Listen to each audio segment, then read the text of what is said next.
Imagine a kingdom surrounded by uncertainty, where dark clouds of destruction are fast approaching.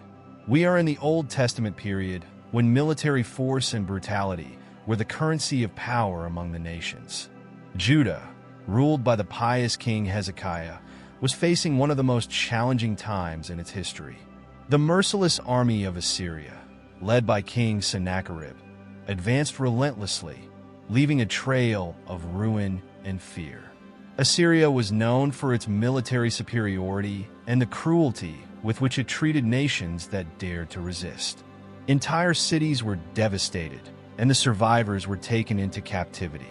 Now this army stood at the gates of Jerusalem, the holy city of Judah, symbolizing not only the political strength of the kingdom, but also its spiritual bond with the God of Israel. The people of Judah lived days of terror. Every distant noise could be the sound of approaching Assyrian troops. There was fear in the streets, uncertainty in homes, and an overwhelming sense that the end was inevitable. Jerusalem, the pearl of the region, was in the spotlight. Losing this city would be more than a territorial defeat. It would be the loss of a people's identity and their faith. In this moment of crisis, King Hezekiah knew that there was no human strength capable of facing the enemy. He needed a plan, but more than that, he needed faith.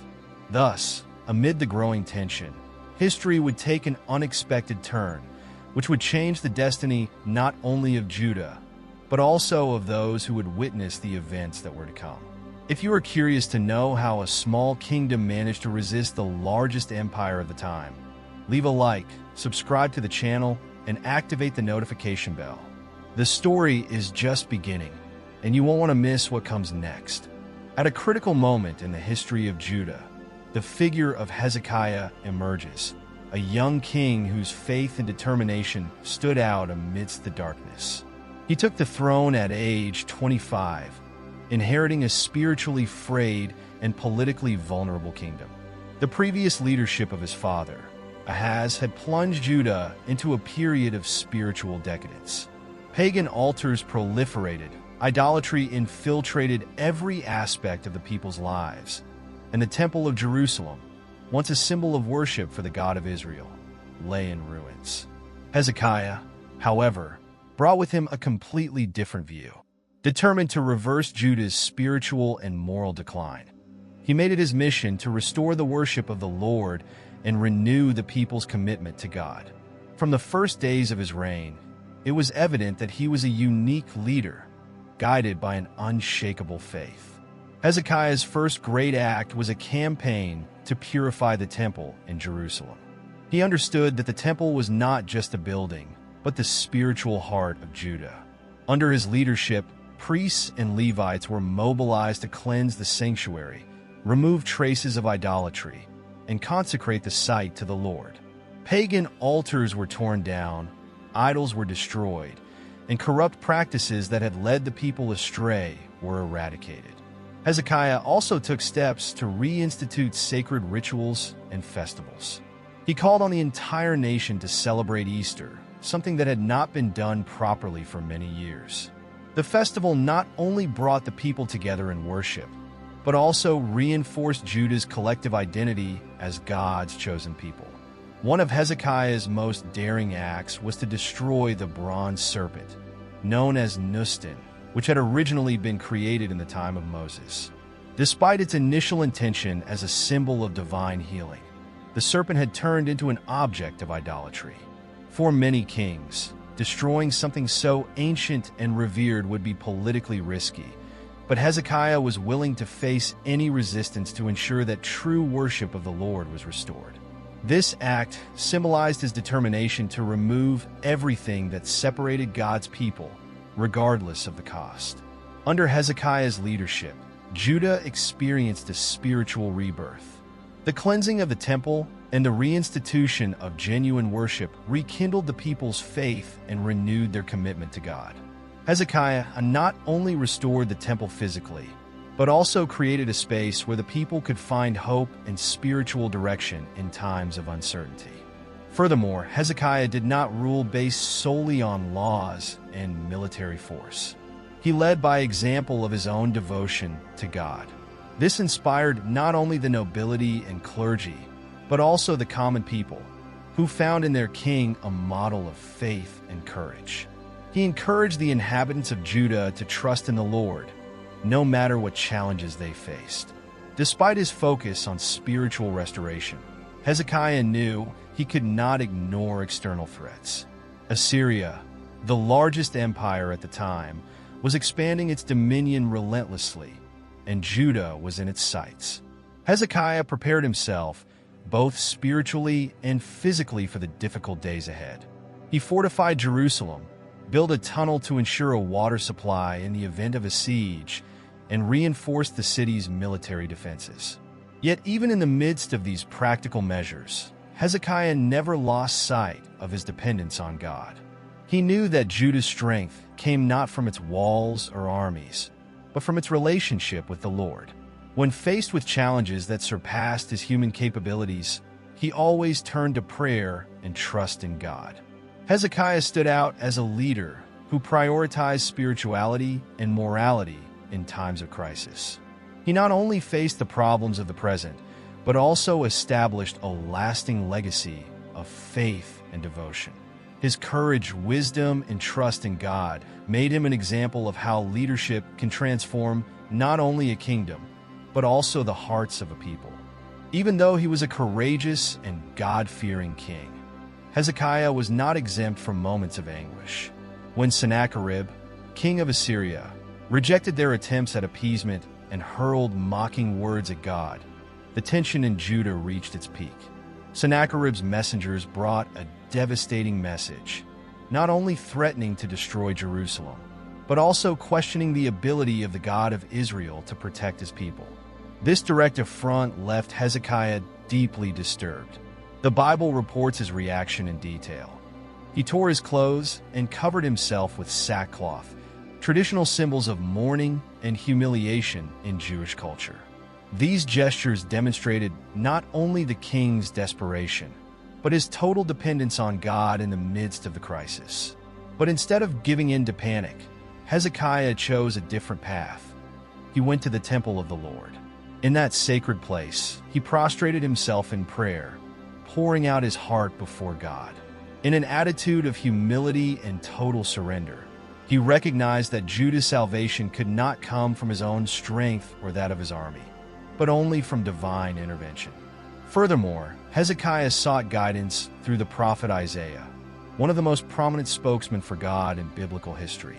He sent a delegation to the prophet, dressed in sackcloth, as a sign of supplication and humility. And Isaiah's answer was clear and comforting. "Do not be afraid of the words you heard, with which the servants of the king of Assyria blasphemed me. I will turn you back the way you came." Isaiah 37 verses 6 to 7. These words brought relief to Hezekiah's anguished heart. Isaiah's message was not just a prophecy, but a promise that God was in control of the situation. Hezekiah's faith was renewed, and he decided to fully trust the word of the Lord, even when everything around him seemed to indicate otherwise. Have you ever faced a situation where everything seemed lost, but you decided to trust in something bigger? Share your story in the comments, and don't forget to like this video. Your experience can inspire others. To understand the magnitude of the challenge facing Judah, it is necessary to look closely at the power of the Assyrian Empire and its feared army. Led by Sennacherib, the Assyrians were recognized as one of the most formidable military forces in ancient history. His reputation for cruelty and effectiveness in campaigns of conquest was enough to terrify any nation. The Assyrian army was not only large in numbers, it was highly organized and strategically superior. They used advanced weapons for the time, such as battering rams, siege towers, and compound bows, and their tactics were designed to destroy their opponent's defenses quickly. Furthermore, the Assyrians had a policy of intimidation that involved looting, massacres, and mass deportations. They didn't just win battles, they crushed the nations, leaving a legacy of fear and submission. Sennacherib, known for his excessive ambition, had a clear objective: to dominate Judah and transform Jerusalem into another trophy of his imperial expansion.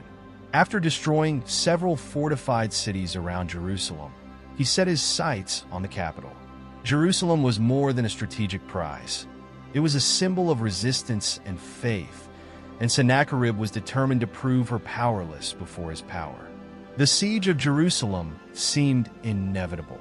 The Assyrian army surrounded the city with overwhelming force, and their presence was a constant reminder of the impending danger. Sennacherib, in his arrogance, sent messengers to humiliate not only Hezekiah, but also the God of Israel. He compared the God of Judah to the gods of the nations that had already fallen before his power, declaring that no one could stop his conquest. Sennacherib's message was clear and devastating. Resistance would be futile, and surrender was the only alternative to avoid complete destruction. To the people of Judah, the situation seemed hopeless. The army they faced was larger, stronger, and better equipped than anything they had ever faced. But what Sennacherib did not know was that his inordinate confidence was about to encounter a force he could not calculate: the power of the living God, who would respond to the cry of his people in surprising ways. In the dark of night, as the Assyrian soldiers rested confident that their victory over Jerusalem was only a matter of time, the unexpected happened. God, who had heard the anguished cry of Hezekiah and the people of Judah, decided to act in a direct and supernatural way. The overwhelming threat that loomed over the city was about to be neutralized by a single act of divine power that would forever change the course of history. The biblical account describes this intervention as a moment of power and mystery. God sent his angel to the Assyrian camp, a heavenly emissary whose presence transcends any human strength or understanding. Enveloped in heavenly light and armed with irresistible power, the angel of the Lord descended upon the vast enemy army. He did not need human weapons or military strategies. In a single night, silently and without resistance, 185,000 Assyrian soldiers were slaughtered. The deadly silence that followed was as impressive as the magnitude of the destruction. Where once there was life and the noise of an army in preparation, now there was only stillness and lifeless bodies. The field, which hours before was a symbol of strength and intimidation, became a scene of defeat and impotence. The defeat of the Assyrian army was not the result of battles or strategies. It was the product of God's absolute power, which showed unquestionably that he was in control. For the people of Jerusalem, dawn brought a scene that was both shocking and glorious. As they looked beyond the city walls, they saw that the enemy who had once surrounded them with threats and terror had disappeared. There was no need for arrows fired, swords raised, or human strategies. The victory was uniquely divine, a living testimony to God's power and his ability to protect those who trust in him. This intervention was not just a military victory. It was a powerful symbol of divine response to Hezekiah's heartfelt prayers and faith. What seemed impossible to human eyes became reality because the God of Israel not only listened but also acted. This miracle not only saved Jerusalem from imminent destruction, but also strengthened Judah's faith in its God. It was a moment of spiritual renewal, a reminder that the Lord never abandons his people, especially in their times of greatest despair. The message of this intervention was clear and direct. God is sovereign over all things, and no force, however great it may seem, can resist his power. Sennacherib, who had mocked the God of Israel, faced a crushing defeat without even having the chance to fight. The pride and arrogance of one of the greatest empires in history were reduced to nothing in the face of divine intervention. This event marked a turning point in the history of Judah and left a lasting lesson for all surrounding nations. The God of Israel is not just a concept or tradition. He is real, powerful, and acts in defense of his people. Divine sovereignty, demonstrated so clearly that night, echoes to this day as a reminder that trust in God is never in vain. When the people of Jerusalem awoke the morning after divine intervention, the scene before them was both awe-inspiring and miraculous. The field that once housed an imposing army was now filled with silence and lifeless bodies. The defeat of the Assyrians was so complete and inexplicable that there was no doubt that something supernatural had happened. The victory was not just military. It symbolized a spiritual renewal for Judah. The people, who had faced days of uncertainty and fear, now witnessed in a tangible way the care and protection of the God of Israel. Each inhabitant of Jerusalem, looking at the remains of the enemy army, not only saw proof of their survival, but felt the profound confirmation that the Lord was with them. This experience transformed despair into celebration and doubt into renewed faith. The gratitude that filled the hearts of the inhabitants of Judah could not be contained. The walls of Jerusalem, which once echoed the sound of fear, were now filled with songs of praise and celebration. The temple, which Hezekiah had restored as a symbol of faith, became the epicenter of thanksgiving and worship. Divine victory also reaffirmed Hezekiah's spiritual leadership. The people no longer saw just a king, but a leader who had trusted God even in the darkest circumstances.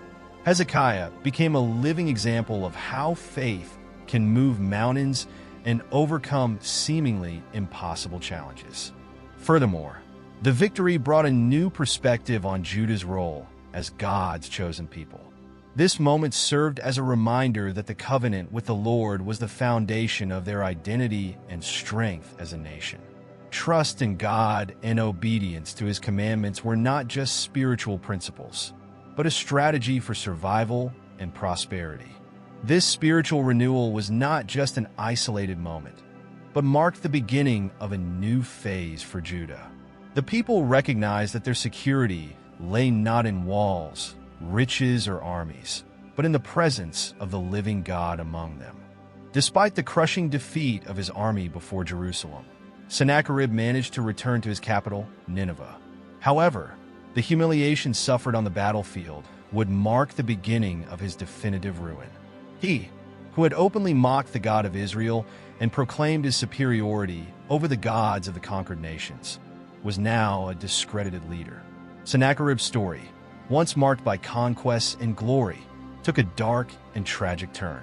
When Sennacherib arrived in Nineveh, he sought to resume his life and restore his authority as king.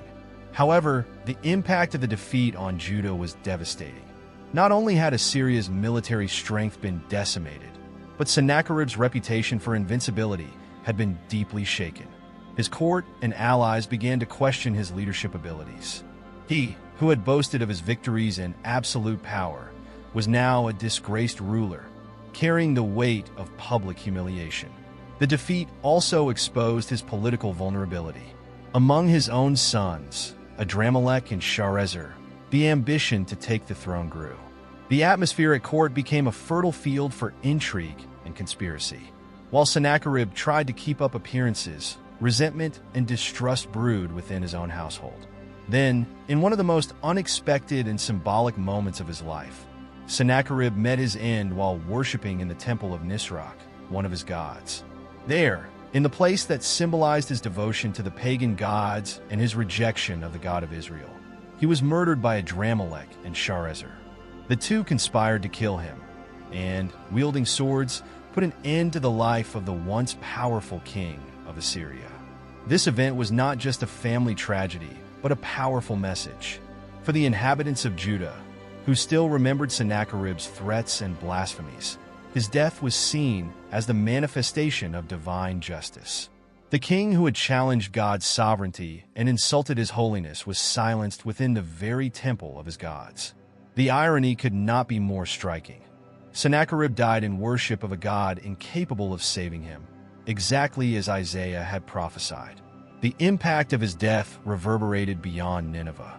For neighboring nations, it was a reminder that even the most powerful rulers were subject to forces beyond their control. For Judah, it was proof that God not only hears the prayers of his people, but acts with justice and power in response to blasphemies and challenges against him. The fall of Sennacherib is an eternal warning against human arrogance. He believed he could defy the God of Israel without consequences, but but his life ended as a testimony to divine sovereignty. No earthly force, no matter how formidable, can resist Almighty God. For Judah, Sennacherib's defeat and violent death were more than a victory. It was a reaffirmation that his faith was placed in the true God. Hezekiah and his people learned that humility and trust in God bring deliverance, while arrogance and unbelief lead to ruin. This story shows us how divine justice acts even in the most unexpected moments. What do you think of this lesson in humility and sovereignty? Leave your opinion in the comments, subscribe to the channel, and turn on notifications so you don't miss the next stories.